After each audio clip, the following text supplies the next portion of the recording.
Welcome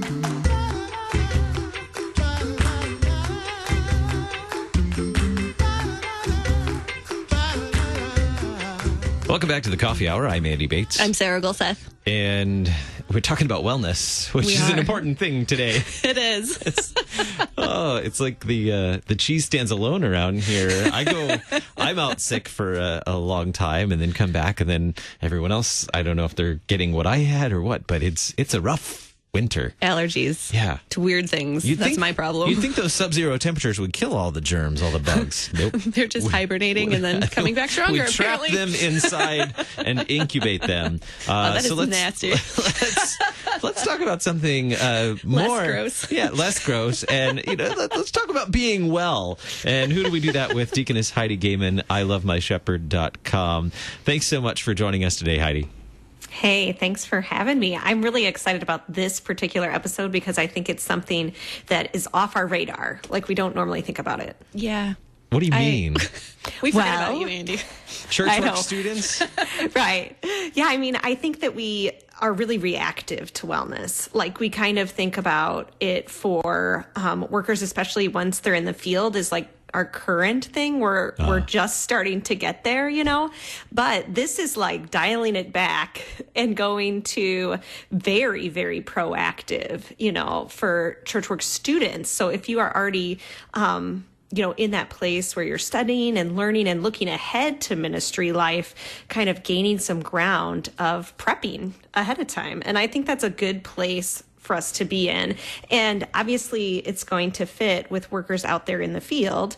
And I think setting up some maybe mentors and things like that, being able to share back and forth, is a really important piece of this puzzle. So I personally would love to hear from anyone, whether at ilovemyshepherd.com or through the lcms.org/wellness, or send it to KFUO directly, some people's ideas of what they wish they would have learned as a student for church worker wellness. Sure. Coffee at KFUO.org. We'll take your questions or comments today, even. I'll keep an eye out for those. Maybe I'll even share it on Facebook. Hey. Get your feedback there, because people will forget. Coffee at KFUO.org. Then that takes me to this question: why is it important to learn wellness practices when you're a student? Why is that so important to learn these practices when you're also learning about being a church worker? Yeah, I think it's hard, and I don't want to put pressure on anyone, because being a student is its own vocation, right? I mean, it has its own thing going on, so we don't want to be like, also you need to be looking ahead and forming all your ideas, no pressure, students. But I think early and often is how habits are formed. And so, jumping into that early and often. And colleges, universities are such a great place for conversation and hashing things out rather than like just instructing. And they're like these little think tanks, and even, the work of all of our campus pastors with LCSW too. They create these environments where we can talk about what this should look like and get some feedback from various people in different seasons and different ideas, different backgrounds, and all of that. So it's a pretty cool place to develop a philosophy of wellness, if you will. Yeah, and it's also it's kind of the place where you also are trying out being an adult before you're actually out into the world. And I'm auditioning for adulthood. Yeah. Well, you're still in a bit of a space where you're not fully out on your own. You're not fully, I don't know. It's a strange space, but at the same time, that gives you a lot of flexibility to maybe try and see what works for you while you still have that space to bounce ideas off of your friends that you live with, rather than waiting till you're on your own and have nobody to ideate except the internet, which may or may not be a good idea either. That's a really good point. And we talk to different workers that work with students, and then students themselves at different Concordias, different students involved in LCMSU chapters, and then also people that are working with young adults and then people in the seminary. So we went through like various phases, I guess, of church work student life. And we're like, what does physical wellness look like in your space right now? And what do you think you'd like it to look like when you're a worker? And the same thing through the different phases of wellness. So we go through all those layers in the video on the YouTube channel, the I Love My Shepherd YouTube channel. And I think it can be accessed through the LCMS Worker Wellness site too. Yeah, and we'll link to that too for the program notes for this conversation. You mentioned mentors earlier, and finding a mentor. What makes mentors so important, and are there tricks to finding one? Because that isn't always an easy thing to do. Because saying, will you be isn't. my mentor doesn't work. Right? Yeah, I mean, yeah.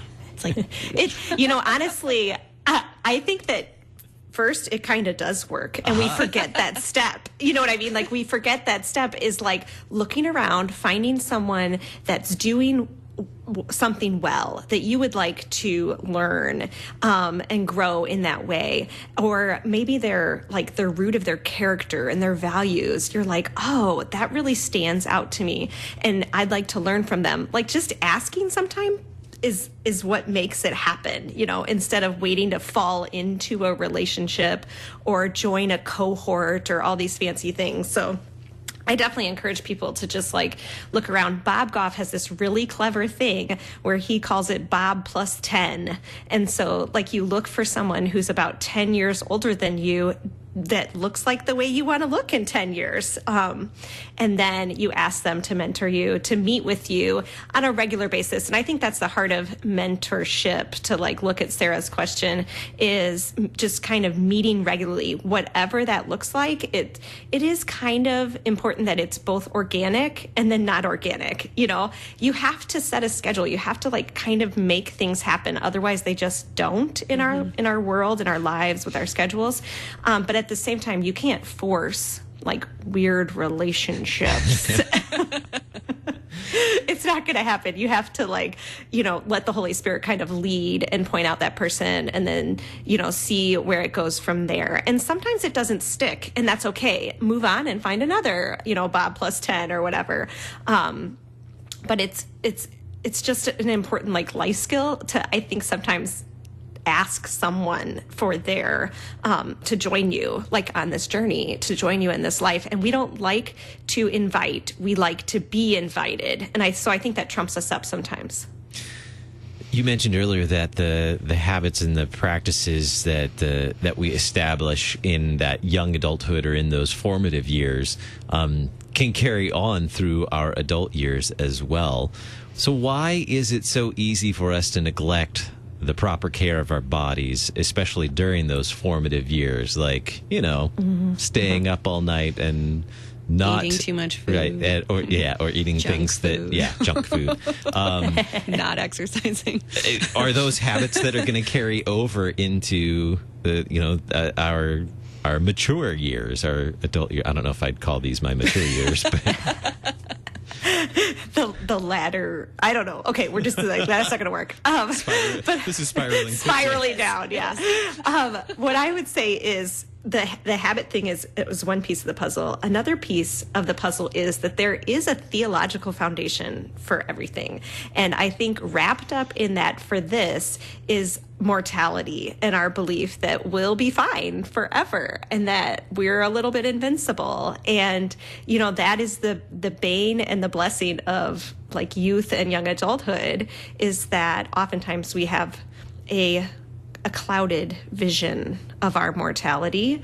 And so we don't really think, oh, I shouldn't eat the 17th bag of Doritos and drink Mountain Dew for 3 weeks straight, because we don't really care. Like, it doesn't seem to have an impact on our body. Or like, let's take a different kind of wellness, emotional wellness. I don't really need to see a counselor because it's not like bad enough yet, maybe. Or, we just get these ideas in our head about how we'll be fine at least for now, like the now is way more important than the eternal picture. And we know differently as believers in Christ that no matter what age or stage we're at, that we have an eternal vantage point. And so we are more concerned about what God says about our bodies, our minds, our emotions, all of that stuff than, what we think or what the world would tell us. Yeah. And oh man, we're running out of time, but this is so good. I think so. We're talking about like we mentioned exercise and eating well and all of this stuff that can seem very overwhelming if you start making a list of all the ways that you can be well. But and then it's stressful because now you have a list to check off. But one of the easiest things to do is breathing, right? That's good. Yeah, totally. And we forget those very basic things, that breath of life that God puts in us. How does he ground us with that? Okay. I think he does. So breathing sometimes. Oh, we only have a minute left. Oh, man. Oh, bummer. Oh, well, next time. I mean, we could talk about probably an entire coffee hour on breath if you guys want to do that. But so you do well, but you do share some tips in the video that we referenced earlier as well, and you also referenced badminton. So it's really important. I wondered where that question came from, and then I watched the video, and it made sense. Ta-da! Badminton, it's good for your health, church work students. Check it out. Low intensity in our exercise. Right, low intensity, right. In our last few seconds, I would just encourage anyone to go onto that lcms.org/wellness and look at the graphics we have with the kind of reimagined wellness wheel to understand the holistic view of yourself. How am I doing in my spiritual arena? How am I doing in my emotional area? How am I doing in my relationships? Because I think usually we're setting goals for one and then forget the others, so. Yeah. It's easy to forget that that's a takeaway. Our whole people and look at all those aspects of our lives. Deaconess Heidi Goehmann, ilovemyshepherd.com. Thank you so much for helping us continue this wellness series here on the Coffee Hour. Thanks for having me. More. Let's see. Oh, Thursday we get to National Lutheran Schools Week again since we got froze out last week. Yeah. You're listening to the Coffee Hour. I'm Andy Bates. I'm Sarah Gulseth. The Coffee Hour with Andy and Sarah is a production of KFUO. To support the Coffee Hour and KFUO Radio, visit KFUO.org. You can also text KFUO to 41444 or send an email to gifts@KFUO.org. And you can call us at 800-844-0524. KFUO. Christ for you, anytime, anywhere. You're a miracle. You know that, right? A living, breathing, one-of-a-kind miracle. You were created to stand apart, to share your gifts in the service of others, to make an uncommon impact in a common world. And at Concordia University, it's our mission to help you do that, to live uncommon. To learn more about Concordia, go to cuw.edu.